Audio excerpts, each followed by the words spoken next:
Welcome to Touch to Click.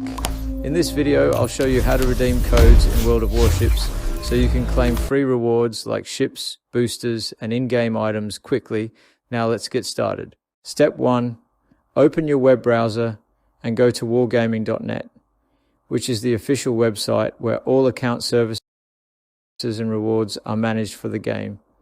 This site allows you to access the premium shop and redemption page safely. Using the official site is important to ensure your code is applied to the correct account. Step 2.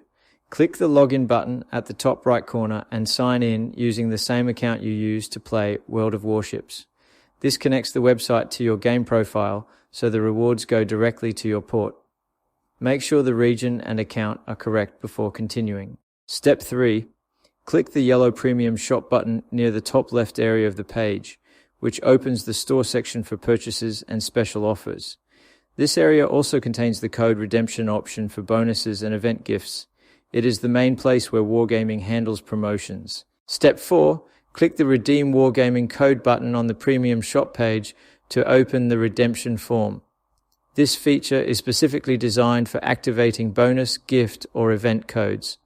It ensures the rewards are processed instantly to your account. Step 5. Enter your bonus or gift code carefully in the text box and click Redeem to submit it. If the code is valid, you will receive a confirmation message and the items will appear in your game. Always check for typing errors because codes are case sensitive. Thanks for watching, and don't forget to subscribe to Touch to Click for more helpful guides.